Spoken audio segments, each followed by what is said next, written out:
네 번째는 이제 크리스천뿐 아니라 모든 한국민들이 함께 생각할 수 있는 그런 말이 되겠습니다.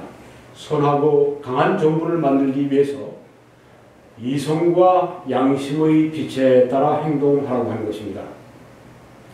세 가지를 제가 말씀을 드리길 원합니다. 첫째는 한미 동맹의 크나큰 축복을 잃지 말라고 하는 것입니다. 여러분이 보시는 이 사진에 나오는 이 종각은 로스앤젤레스 근교에 있는 샌페드로에 있는 우정의 종각입니다. 1976년에 미국의 200주년 독립기념일 기념 선물로 한국 정부가 미국에 선사한 것입니다. 저도 여기 여러 차례 가보았습니다. 한미 동맹을 우리들에게 잘 상기시켜준 그런 기념물이라 생각이 되는데요. 한미 동맹은 하나님이 한국에 주신 큰 축복이었습니다. 한미 동맹은 이렇게 생겨났습니다. 이제 1953년에 여름에 휴전협정이 진행될 때 거의 이제 휴전협정이 조인되기 전인데 당시 대통령 이승만 박사는 대단히 불만족스러웠습니다. 그리고 불안했습니다. 왜냐하면 휴전이 되고 나면 미군이 이제 다시 본토로 돌아가게 되고 우리가 또 안보의 위협에 처할 것을 알게 돼서 이승만 박사가 어떻게든지 미국이 계속 우리 땅을 지켜줄 수 있도록 하기 위해서 한미 상호 방위 조약을 체결하기를 아주 원했습니다. 그게 쉽지가 않았습니다. 왜냐하면 미국 측에서는 별로 그걸 원치는 않았기 때문에. 그런데 이승만 박사가 탁월한 이 정치적인 수완을 가지고 이걸 결국 관철해냈습니다. 그 방법 중에 하나가 25,000명의 반공 포로를 그냥 석방해버린 겁니다. 거의 아주 휴전된 것이 파괴될 정도로 그렇게. 그래서 미국에서 얼마나 아주 이것 때문에 마음이 상했든지 이승만 박사를 제거하려고 했었습니다. 이승만 박사가 정치 생명을 내놓고 한 일입니다. 그런데 이것이 결국은 1953년 10월 1일 워싱턴 DC에서 체결이 됐습니다. 중앙에 이렇게 제가 타원형 노란색 그 인물이 바로 이승만 박사신데 이렇게 어릿하지만 봐도 웃는 얼굴이 확연합니다. 이승만 박사가 이것을 체결하고 난 다음에 이렇게 만족스럽게 말을 했습니다. 한미 상호 방위 조약이 성립됨으로써 우리는 앞으로 여러 세대에 걸쳐 많은 혜택을 받게 될 것이다. 정확히 맞는 말입니다. 지금까지의 모든 세대는 이승만 박사에게 너무나 큰 빚을 진 것입니다. 오늘날 우리 한국에서 이승만 박사를 지우려고 하는 그런 것을 볼 때 참으로 잘못됐고 참으로 배은망덕하다는 생각이 드는 것입니다. 이 조약이 있기 때문에 우리는 앞으로 번영을 누릴 것이다. 이 말이 그대로 맞았죠. 한미 동맹 때문에 오늘의 번영을 가지고 올 수가 있었던 것입니다. 나중에 이승만 박사가 독재 그런 것으로 해서 이제 끝이 비운 대통령이 되고 말았지만은 그래도 잘한 일은 잘한 것입니다. 오늘날 한국의 이 번영의 기틀을 마련해 준 분이 바로 저 사진 속에 있는 저 이승만 대통령이라고 하는 것을 우리가 잊어서는 안 되겠습니다. 한미 동맹은 지금 한국의 번영을 가져온 근간이었습니다. 그리고 이렇게 또 말씀하셨습니다. 한국과 미국의 이번 공동 조치는 외부 침략으로부터 우리를 보호함으로써 우리의 안보를 확보해 줄 것이다. 얼마나 정확한 말입니까? 한미 동맹은 하나님이 한국에 주신 크나큰 축복이었습니다. 그때 이 동맹을 맺을 때는 그 당시 한미 상호 방위 조약인데 필리핀밖에는 맺은 나라가 없습니다. 지금도 미국과 동맹을 맺은 나라는 한국과 필리핀과 일본과 영국밖에 없습니다. 미국 때문에 우리나라가 지금까지 안보에 의해서 튼튼하게 지킴받았고 미국이 우리를 지켜주니까 우리는 경제개발에 몰두해서 이만큼 나라가 커지게 된 것입니다. 이건 하나님의 우리를 향하신 기적적인 축복이었습니다. 이걸 절대 우리가 잊어서는 안 됩니다. 정말 잊어서는 안 됩니다. 한미동맹의 모든 게 달려 있습니다. 우리나라가 자주 국방해야 된다. 좋은 말이에요. 근데 미군 떠나고 나면 자주 국방이 안 됩니다. 자주 국방하려면 지금보다 국방 예산이 10배를 늘려야 돼요. 감당 못 합니다. 그리고 우리 젊은이들이 나가서 군에서 10년 이상씩 공부하고 돌아와야 됩니다. 정말 자주 국방 말대로 하려고 할 것 같으면 그런 희생이 필요한데 그거 감당할 수 있습니까? 오늘은 군 복무기간도 자꾸만 줄인다고 하죠. 말과 실제로 지불하는 값은 다른 것입니다. 미군이 주둔하고 한미동맹이 있음으로 말미암아서 지금 한국의 젊은이들이 더 많이 자기들의 꿈을 이룰 수가 있고 한국이 더 많이 이만큼 번영할 수가 있었던 것입니다. 이걸 절대 하나님이 주신 축복을 잊어서는 안 된다고 하는 것입니다. 오늘날 그렇지 않은 것이 너무 정말 통탄한 일입니다.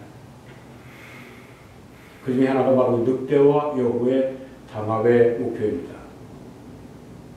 제가 전에 늑대가 여우를 만나러 온 이유, 또 여우가 늑대를 초대한 이유, 두세 달 전에 제가 이미 여기에 대해서 말씀드렸는데 동일한 게 여기 들어있습니다. 그래서 말씀드립니다. 한미가 이간질나고 한미동맹을 약화시키는 것입니다. 그리고 한미 합동군사훈련 연기하고 축소하고 중단하는 것입니다. 이게 다 지금 이루어지고 있습니다. 남한 내의 미국의 전략 자산 매몰기, 이번에도 훈련이 축소되고 훈련하는데 전략 자산들이 대부분 오질 않았습니다. 개성공단하고 금강산 관광 재개하는 것이 지금 아마 곧 진행이 될 겁니다. 이거 다 남북한 정부가 다 지금 함께 하고 있는 일입니다. 또 국제적인 압박과 제재를 완화하는 것입니다. 그리고 북미 평화협정 분위기를 조성하는 것입니다. 그리고 주한미군 철수 분위기 조성하는 것입니다. 연방제 통일 분위기 조성하는 것입니다. 이게 바로 북한의 김정은 정권과 남한의 주사파 정권이 함께 지금 마음 먹고 지금 이렇게 분위기를 이끌어가고 있습니다. 여러분이 꼭 제 말만 들으실 필요가 없습니다. 여기 지금 22일이면 여기 시간으로는 하루 전이고 한국으로는 이틀 전에 나온 기사입니다. 송정환 경남대 석좌 교수 조선일보 인터뷰를 한 내용을 제가 일부를 소개해 드리겠습니다. 중요한 내용들이기 때문에 제가 조금 자세하게 소개해 드립니다. 북한이 가장 약한 고리를 문재인 대통령으로 본 것이다. 그래서 갑자기 대화를 하자고 나선 것으로 보인다. 문재인 대통령은 평창 동계올림픽 개회사에서 가장 존경하는 사람을 신영복이라고 했다. 그런데 신영복은 대한민국 체제를 파괴하려 한 남한 혁명가가 아닌가. 참 이거 한국 대통령이라고 하는 위치에 있는 사람이 국제올림픽에서 내가 제일 존경하는 사람이 신영복이다. 근데 신영복은 공산주의자입니다. 20년 동안 넘게 감옥 생활을 했습니다. 대한민국 체제를 전복하려고 했기 때문에. 근데 그런 사람을 가장 존경하는 사람이라고 이렇게 얘기를 했습니다. 대한민국 대통령이 국제사회 앞에서 이걸 뭐라고 얘기할 수 있겠습니까? 그러니 문재인 빨갱이라는 얘기가 돌아다니는 수밖에 없죠. 지금 이런 현실 속에 살고 있습니다. 베트남에 가면 그 공산주의자 호치민 제일 존경한다고. 그러니 우리 한국의 애국 시민들이 밤잠을 제대로 잘 수가 있겠습니까? 이러면 한미동맹이 뭐가 되겠습니까? 미국은 한국을 뭐라고 보겠습니까? 정말 답답하지 않습니까? 답답하다는 말 정도가 약하죠. 복통이 터지는 그런 일이죠. 기가 막힌 일이죠. 하늘이 무너지는 느낌이죠. 북한이 핵실험 중단과 ICBM 실험 발사에 더 이상 안 한다 언급을 했지만 이 송 박사의 얘기입니다. 북한은 전문가 중에 전문가죠. 완전한 핵 폐기와는 거리가 멀다. 뭐 어제 신문 보니까 홍준표 대표가 문재인 씨가 지금 이 뭐 핵실험 중단하고 뭐 이런 것들 가지고 핵 폐기하는 것처럼 허풍을 떨고 있다고 그렇게 비판을 했는데 여기 지금 동일한 말을 하고 있습니다. 완전한 핵 폐기와는 거리가 멀다. 왜 그렇게 북한을 싸고 돕니까? 남한 정부에서. 북한을 그렇게 비호합니까? 북한 편을 듭니까? 그럼 미국과 점점 사이가 멀어집니까? 왜냐하면 그 정권 성격 자체가 주사파이기 때문에 그렇습니다. 오히려 핵 보유국으로서 회담에 임할 것이라는 의지를 밝힌 것이다.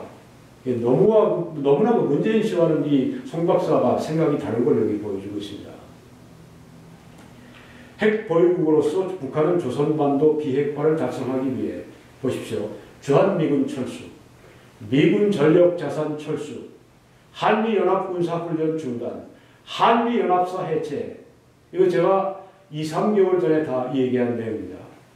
여기 지금 전문가 중에 전문가 송 박사가 지금 동일한 말씀을 지금 이후에 하고 있습니다. 이런 것을 우리나라 전력 약화를 위한 구체적인 제의를 할 것이다. 뭐 남북 정상회담, 그 다음에 미국 정상회담까지 그렇게 나올 거라고 하는 이야기입니다. 우리는 같은 지역에서 역사, 언어, 문화 등을 공유하는 사람들 민족이라고 하는데 북한은 반외세 투쟁 집단을 민족이라는 의미로 사용한다. 반외세 투쟁 집단은 반미하는 사람들을 민족이라고 본다고 하는 것입니다. 우리하고는 전혀 남한하고는 전혀 민족 개념이 다른 것입니다. 즉 미국에 반대하는 사람이 같은 민족이다. 반미주의자들은 북한하고 같은 민족이고 친미주의자들은 원수고 같은 민족이 아니다. 이렇게 본다는 거죠. 북한은 문재인 대통령을 미국에 반대하는 반미주의자로 생각하는 것 같다. 이게 참 큰일입니다. 북한은 민족이라는 개념에 자주성 투쟁뿐 아니라 김일성 민족이라는 의미도 담았다. 즉 김일성, 김정일, 김정은 3대를 일종의 정신적 지주로 생각하는 사람이 같은 민족이라는 것이다. 주사파만 같은 민족으로 본다고 하는 것입니다. 우리 같은 민족끼리 하자고 할 것 같으면 그 사람들은 주사파끼리 함께 해보자는 이야기입니다. 지금 우리가 생각하는 민족끼리 전혀 다른 개념이라고 하는 것입니다. 이걸 남한 사람들이 아는 사람이 몇 사람이나 됩니까? 소수에 불과합니다. 그 아는 사람들이 깨어서 지금 밤잠을 설치고 지금 그렇게 하는 것이죠. 북한은 남북 대화를 자신들이 생각하는 통일 정책, 즉 공산화 통일의 수단이라고 생각해 왔고 여전히 그 생각은 변하지 않았다. 이 남쪽의 주사파 정부는 대화를 통해 평화를 얻는다고 지금 국민들에게 헛소문을 퍼뜨리고 있는 겁니다. 북한은 뭘 하는가? 공산 통일의 수단으로 생각한다고 하는 것이죠. 송 박사의 그 견해를 말씀드리는 겁니다. 북한이 말하는 통일 정책은 자주 민주 통일이다. 자주는 외세 반대입니다. 반미, 미군 철수를 말하는 겁니다. 민주는 국가보안법 철폐다. 국가보안법을 철폐하는 게 통일이라고 하는 겁니다. 그래야 공산당 활동을 자유롭게 할 수 있기 때문이다. 이 국가보안법 철폐를 주장하는 사람들이 이 더불어민주당에 다수 있습니다. 그리고 저 문재인 씨도 국가보안법 철폐를 원하는 사람입니다. 이게 다 뭡니까? 이게 다 공산주의자들이 원하는 거 아닙니까? 어떻게 이렇게 한국 사회가 이 모양이 됐는지. 그래서 우리가 통탄한 것입니다. 그래서 우리가 불안한 것입니다. 어떤 분들이 아니라 제가 화요일 날 그 시청 세종문화회관 거기 앞에서 설교를 마치고 이제 식당에 둘러앉아서 여러분들 이 애국 시민들하고 대화를 하는데 이런 말씀하더라고요. 제가 차라리 전쟁해서 맞아 죽어도 좋으니까 북폭하길 바랍니다. 다른 분에게 그렇게 생각하십니까? 물론이죠. 한 분 한 분 제가 다 물어보니까 다 그렇다고 그래요. 그렇게 지금 질질 끌려서 적과 통일돼서 공산화 땅에서 그 생지옥 속에 사는 것보다는 차라리 북폭이 돼서 내가 전쟁에 맞아 죽는 한이 있어도 내 나라 이 남한이 적과 통일되길 원치 않는다고 그렇게 아주 피 맺힌 말씀들을 하는 걸 제가 보았습니다. 밤잠을 잘 수가 없다고 얘기합니다.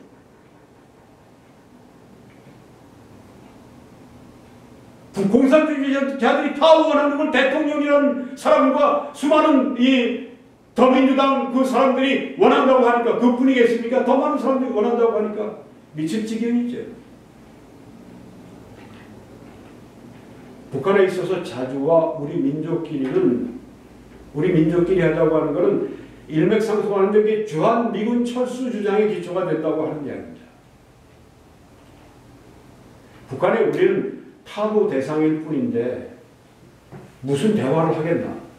그들은 목적을 달성하고 문서를 만들면 회담을 막판에 엎을 것이다. 정말 너무 절망적인 상황이죠. 남북 정상회담에서 종전선언도 평화협정 체결 등도 거론될 것이라는 전망이 있습니다. 라고 조선일보 기자 그 인터뷰 하는 기자가 또 이렇게 물어보니까요. 아주 이 문재인 정부 주사파 정부에서는 종전선언하면 평화협정 체결하면 아주 평화가 올 것처럼 이렇게 속이고 있죠. 답을 들어보십시오. 북한 핵폐기와 남북한 간 군사적 신뢰 구축 조치 없이 북한 핵폐기 전에는 종전선언과 평화협정을 체결하는 것은 가능하지도 않고 바람직하지도 않다고 하는 것입니다. 어떻게 해야 우리 민족, 우리 나라가 이 사람들이 깨어날 수 있을까요? 너무너무 마음이 안타깝습니다. 언론도 그나마 이게 조선을 보니까 이런 그 인터뷰 내용이라도 나오죠. 대부분의 언론이 깜깜무소식합니다.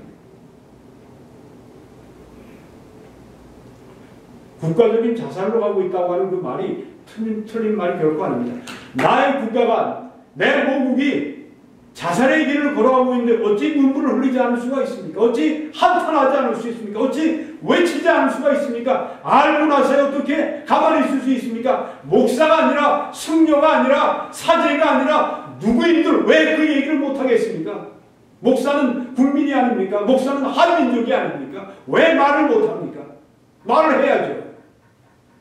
죽음으로 끌려가는 양과 같이 가고 있는데 지금 우리는 북한의 전쟁 도발을 억제할 수 있는 군사력을 가져야 하고 종북 세력 척결에도 노력해야 한다. 지금 사태를 해결하기 위해서는 미국의 전술 핵무기나 사드 등을 갖다 놓거나 미국이 북한 핵 동결을 인정할 경우 만약에 미국이 타협을 하고 북한 핵 폐기가 아니라 북한 핵 동결 정도로 인정할 경우에는 아주 무서운 사태가 발생할 수 있습니다. 네. 그때는 우리도 핵을 개발해야겠다고 말해야 한다. 트럼프 대통령이 북한을 압박하며 군사적 옵션을 거론할 때만 해도 정부 일각에서는 전쟁하자는 거냐 하며 부정적 목소리가 컸다. 이렇게 조선일보 기자가 물어보니까요. 전쟁을 막는 방법은 전쟁 준비를 하는 것이다. 네, 이게 로마의 한 그 군사전략가의 책에 나온 그 내용 중에 하나입니다. 전쟁을 막는 평화를 얻으려면 전쟁 준비를 하라. 그 말을 이렇게 풀어놓은 겁니다. 전쟁을 막는 방법은 전쟁 준비를 하는 것이다. 북한이 전쟁을 하자고 도발하는 상황에서 그들에게 대화하자고 하면 전쟁이 안 나겠나? 전쟁 준비를 하자고 그러면 전쟁하자고 하는 거냐? 이렇게 얘기하는 그 사람들은 결국 무슨 말이냐면 국민들에게 이상한 프레임을 씌워서 여론을 돌리는 것일 뿐이다. 이렇게 답을 적절하게 하고 있습니다. 자유는 공짜가 아니다. Freedom is not free. 자유는 공짜가 아닙니다. 미국을 보십시오. 미국이 계속 피를 흘리고 있지 않습니까? 미국의 역사는 쭉 피 흘리는 역사입니다. 1차 세계대전, 2차 세계대전, 뭐 그때부터 봐도 그 이후에 미국은 한국전쟁, 베트남 전쟁, 걸프전, 아프가니스탄, 지금 시리아에 이르기까지 계속 피를 흘립니다. 왜 그렇습니까? 세계 평화를 유지하기 위해서 미국이 계속 그렇게 피를 흘리고 있습니다. 자유는 공짜가 아닙니다. 우리 지금 한미 이 동맹 때문에 지금 피를 거의 흘리지 않고 있죠. 자유는 공짜가 아닙니다. 북한에게 경제 지원을 하고 대화를 한다고 해서 전쟁을 막을 수 있는 게 아니라고 하는 것입니다. 만약에 그렇게 할 수 있다면 전 아주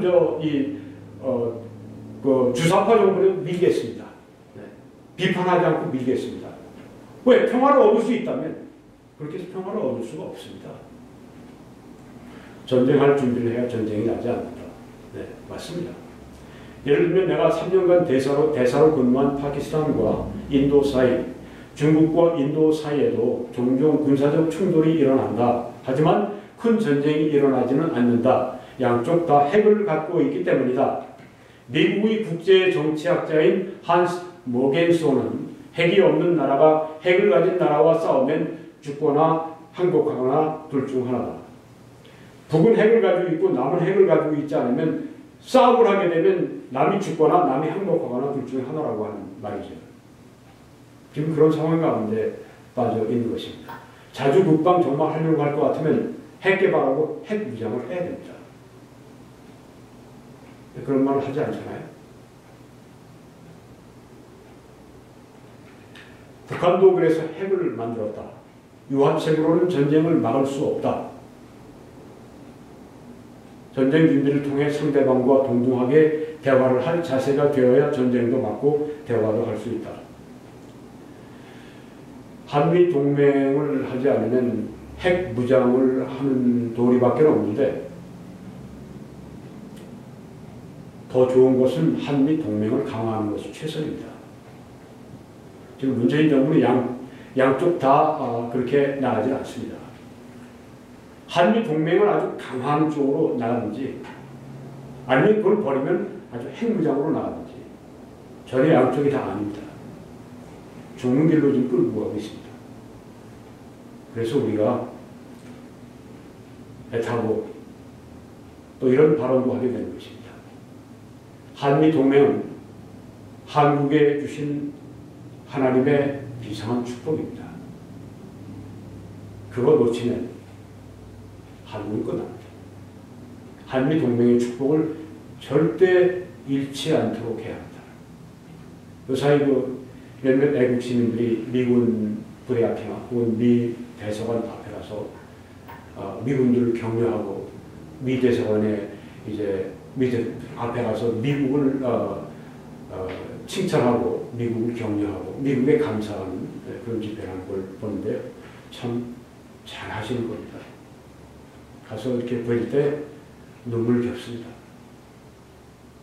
그들이 하기 전에 벌써 이 좌파 사람들이 가서 미군 평택 기지 앞에 가서 미군 나가라고 말이죠. 미군 철수하라고 보기 싫다고 욕하고 그냥 가지가지로 미군들 괴롭히고 미군들 아주 그냥 떠나고 싶게 만들고 그냥 내가 이런 나라 왜 지켜야 돼? 이런 마음이 들들어가지고 그냥 가서 그렇게 괴롭히고 그렇게 한답니다. 그걸 보고 애국 시민들이 이대로 있을 수는 없다. 8명이 한 조가 돼서 어떤 그룹 보면 시작을 해서 제가 갔을 때 보니까 60명이나 모여서 합니다. 눈물 겹습니다. 나라를 사랑하는 목사님 한 분이 미군을 위로해야 되겠다. 미군을 격려해야 되겠다. 그러면서 그 사역을 처음으로 시작을 하셨다고 해요. 그분과 제가 다음 주에 만납니다. 저를 만나러 오시겠다고 해서 제가 여기까지 오시게 못하고 내가 시애틀까지 가겠습니다. 그래서 한번 만날 겁니다. 여러분, 한미동맹 놓치면 안 됩니다. 한미동맹 놓치게 될 때 우리 모든 걸 놓칠 수 있습니다. 할 수 있는 모든 걸 다해서 한미동맹을 강화해야 합니다. 그 한미동맹 강화를 위해서 우리 태극기 집회도 열고 태극기 이 일들을 하지 않습니까? 그걸 약화시키지 마십시오. 불필요한 비판으로 약화시키지 마십시오. 서로 도와야 합니다. 우리 보수 우파끼리 서로에게 총을 쏴서는 안 됩니다. 서로 도와야 합니다. 너무너무 우리의 힘이 약합니다. 서로 도와도 힘듭니다. 한미 동맹 이 축복을 절대 놓치지 말아야 됩니다. 나머지 두 개는 간단하게 하고 마치겠습니다. 진실하고 정의롭고 강력한 보수 우파를 세워야 합니다. 몇 가지만 간단히 예를 들면 보수 우파 언론들이 계속 계몽하고 교육하는 일을 해야 합니다. 뉴스타운에서 제가 인터뷰하는 걸 보는데 네. 뉴스타운이 대표적인 보수 우파 언론이죠. 또 보수 우파들이 단결하고 각성하기 위해 집회가 계속 열리는 것이 좋습니다. 여러 가지 형태로 열리고 있습니다. 또 보수 우파 각종 조직이 결성되고 있는데 물론 이것도 해야 하는 일입니다. 여러분 여기서 어떤 분들은 나타난 얼굴들을 보면서 굉장히 반감을 가지실 분들이 계실지 모르는데 저도 그런 느낌을 갖는 게 있습니다만 다른 점보다는 같은 점이 더 많습니다. 그래서 같이 크게 포용하는 것도 필요합니다. 이건 제가 특별히 한 것이 아니라 벌써 4월 20일 날이면 한 2, 3일 전이죠. 네. 비상국민회의가 세종문화회관에서 한 2,000명 정도가 모여서 또 조직을 하나 했습니다.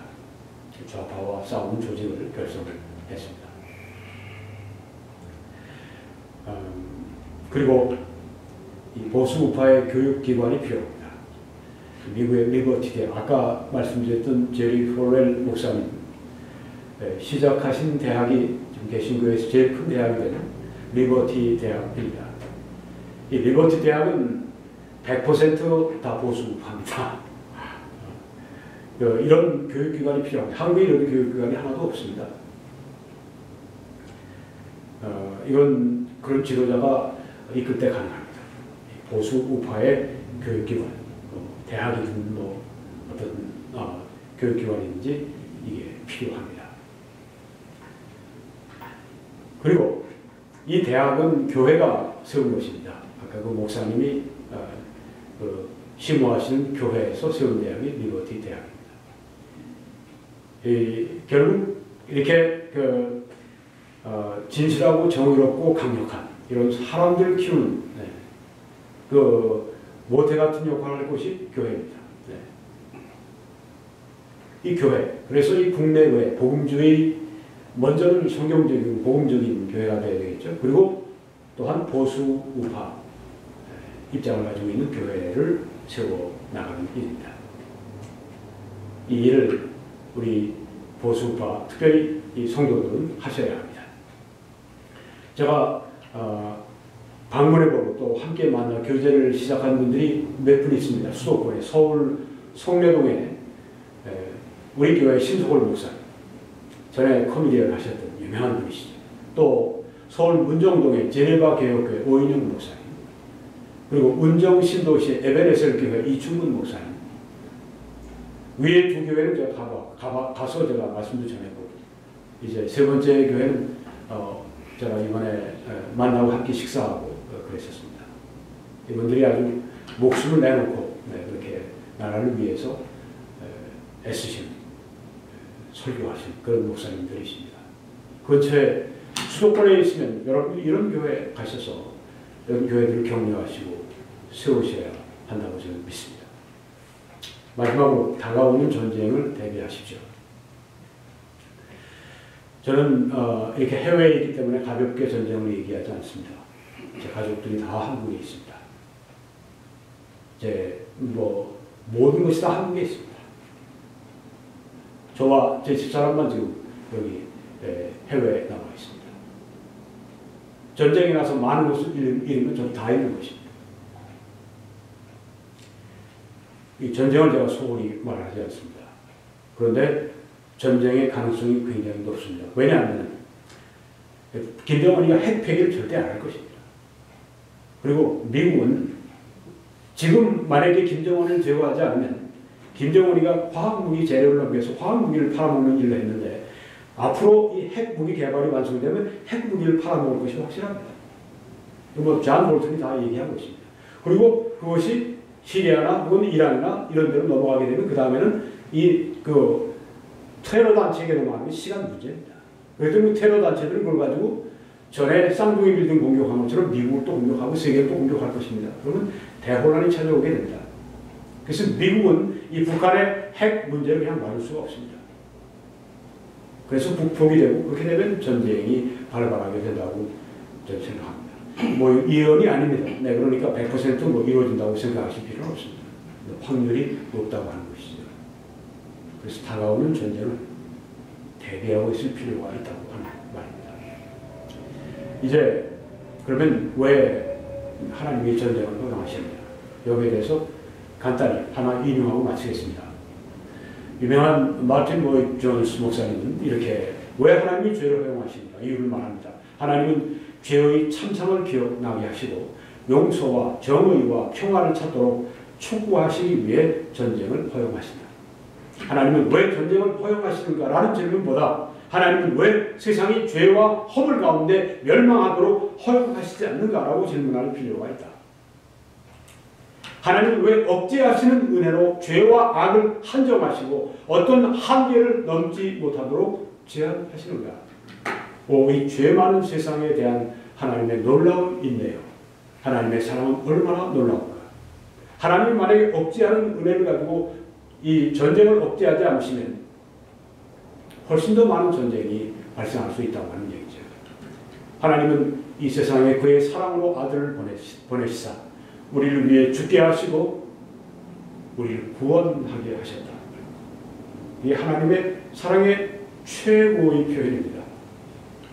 하나님의 아들 예수 그리스도 본질상 하나님이신 분이 우리를 위해서 죄가 하나도 없으신 거룩하신 본질상 거룩하신 하나님이 죄인으로서 우리를 위해 죽으셨다고 하는 것. 왜? 우리를 구원하신 그 하나님의 방법이 그것이었기 때문에 우리의 죄를 심판하실 분을 찾으셨는데 그게 바로 하나님의 아들 예수 그리스도셨다고 하는 것입니다. 하나님의 아들 예수 그리스도께 심판을 다 부어오셨을 때 이제 하나님은 그 아들 예수 그리스도를 믿고 피난하는 사람들에게 심판이 아무것도 없어지셨습니다. 왜냐하면 그 심판은 예수 그리스도께 일반 사람도 아닙니다. 하나님의 아들 예수 그리스도께 다 퍼부으셨기 때문에 그래서 하나님의 아들 예수 그리스도를 영접하는 자 곧 그 이름을 믿는 자들에게는 하나님의 자녀가 되는 권세를 주실 수가 있게 된 것입니다. 오늘 당신이 어떤 위치에 있든지 예수 그리스도를 믿으시게 되면 예수 그리스도의 속죄의 공로가 다 당신에게 적용되고 해당된다고 하는 것입니다. 오늘 주 예수를 믿어 구원함을 받으십시오.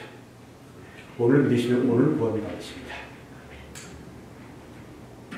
사람들이 이 사실을 볼 수 없고 또한 보지 않을 것이기 때문에 하나님은 우리를 책망하시고 심판하시며 가르치시며 우리에게 유죄 판결을 내리시기 위해 무엇보다 우리를 부르시고 회개케 하시며 그의 은혜로운 선물을 받도록 하시기 위해 전쟁을 허용하신다. 네. 여러분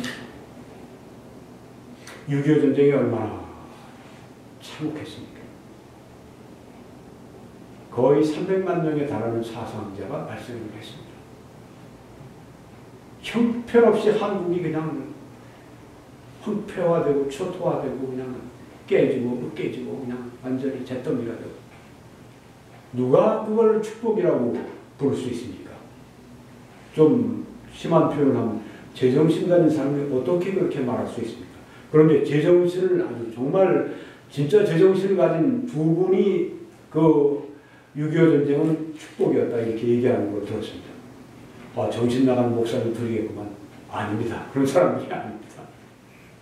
보수 논평가 가운데 정규재라고 하는 분과 조갑재라는 분이신데 한국의 보수 논평가로 볼 때는 뭐 두세 손가락 안에 꼽는 분들이죠.